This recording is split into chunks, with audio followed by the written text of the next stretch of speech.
Hello everyone, and welcome to RadioCSIRT, your daily briefing on cybersecurity news. I'm Mark Frederick Gomez. It's Sunday, November 2nd, 2025, and this is episode 473, live from France. Here's what's coming up today. An investigation is underway at the University of Pennsylvania after a mass fraudulent email threatened a data leak.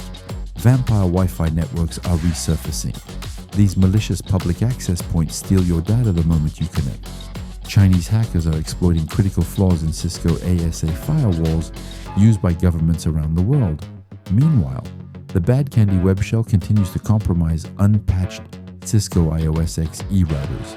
Swiss company Proton launches its data breach observatory, a platform exposing data leaks that were never made public.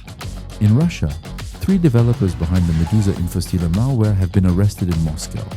And finally, Google patches 20 critical vulnerabilities in Chrome, including 2 major flaws in the V8 JavaScript engine. If you're new here, don't forget to subscribe to the RadioCSIRT podcast on your favorite platform. All source materials used for this broadcast are available on RadioCSIRT.org and in the episode descriptions. Cybersecurity researchers are warning about the resurgence of malicious public networks known as vampire Wi-Fi or evil twin networks. These fraudulent access points mimic legitimate Wi-Fi at airports, hotels, or cafés, using names like free Wi-Fi or AT&T free Wi-Fi. Once connected, the victim communicates directly with an attacker. These setups are easy to deploy. With just a few $100s worth of equipment, a malicious actor can intercept network traffic using packet sniffers to capture data such as login credentials, passwords, credit card numbers, or business documents. Attackers also use fake authentication pages for popular services like Google or Apple to steal victims' credentials. Evil twin networks often show telltale signs: no password protection, no WPA security on the router, or exposure to SSL interception attacks. Experts note that these networks are difficult to identify and primarily target travelers and remote workers.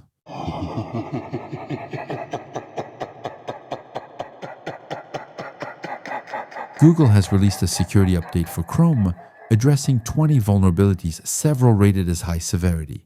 Most of these flaws affect the V8 JavaScript engine. Used in Chrome and other Chromium-based browsers, 2 vulnerabilities stand out. The first, CVE 2025-12428, is a type confusion flaw in the V8 engine that allows remote code execution through malicious websites. Google awarded a $50,000 bounty for its discovery.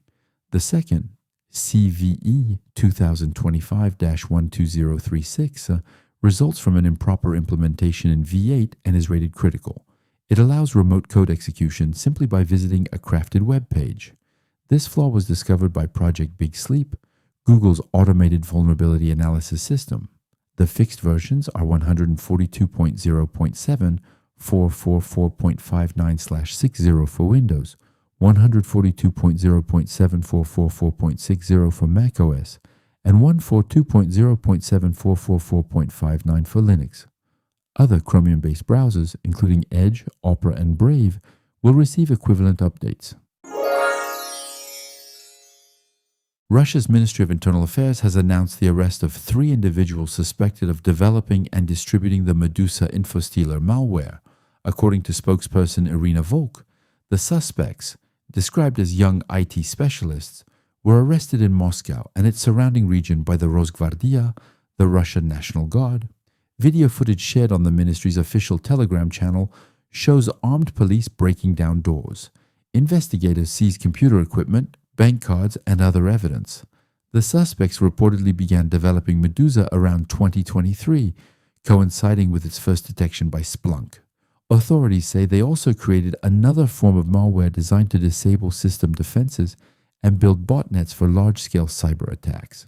Researchers at Hudson Rock describe Medusa as a full-featured infostealer that collects data from password managers, browsers, crypto wallets, and communication apps such as Discord and Telegram.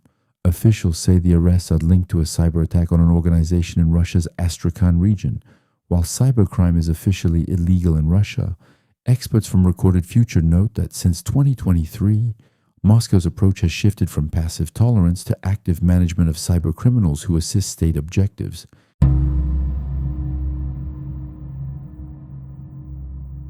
Swiss privacy-focused firm Proton has launched the Data Breach Observatory, a platform designed to identify and publicly report previously undisclosed security incidents. The service collects intelligence from the dark web, focusing on unreported data breaches. At launch, Proton identified 300 million compromised records across 794 targeted attacks in 2025. Massive InfoStealer dumps were excluded as they often contain duplicated or outdated data. 49% of incidents included passwords, and 34% contained sensitive data from government or healthcare systems. According to Eamon Maguire, Director of AI and ML Engineering at Proton, the observatory differs from services like Have I Been Pwned because it monitors criminal sources directly in near real time. Data verification is performed in partnership with Constellar Intelligence, using correlation, metadata analysis, and company outreach to confirm findings. The Australian Signals Directorate warns of active exploitation targeting unpatched Cisco IOS XE devices through CVE 2023-20198, used to deploy a webshell named BadCandy. The flaw, rated CVSS-10, allows unauthenticated remote attackers to create administrator-level accounts on affected systems. Devices running the web UI with HTTP or HTTPS enabled are vulnerable. BadCandy, a Lua-based implant, grants full control of the compromised router. Though non-persistent after reboot, attackers can maintain access using stolen credentials. The agency reports that since July 2025, over 400 devices were compromised in Australia, with 150 still exposed as of late October. Operators are urged to follow Cisco's remediation steps, disable the HTTP server, apply the iOS XE hardening guide, remove unauthorized privileged accounts, and monitor configuration changes through TACACS plus logs. Additionally, researchers from Unit 42 at Palo Alto Networks report a campaign by Chinese state-linked group Storm 1849 targeting Cisco ASA firewalls worldwide.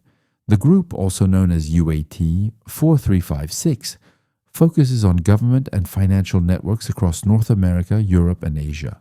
The attackers exploit CVE 2025-30333 and CVE 2025-20362, allowing persistent access even after system reboots and updates. Despite emergency patch directives from CISA, exploitation continues. The campaign appears to extend the operations of Arcane Door, previously attributed to Chinese state-sponsored actors. The University of Pennsylvania is investigating a fraudulent email sent to thousands of students and alumni from a spoofed Graduate School of Education address. The message contained offensive language and data leak threats. A university spokesperson confirmed the message was fake and that the incident response team is handling the case. An alert banner on the university's website urges recipients to delete the message and report suspicious emails. The email's tone and content resemble previous cyber attacks against Columbia University, New York University, and the University of Minnesota, all following the 2023 Supreme Court ruling on race-based admissions. And that's all for today's episode. I hope you found the information clear and useful.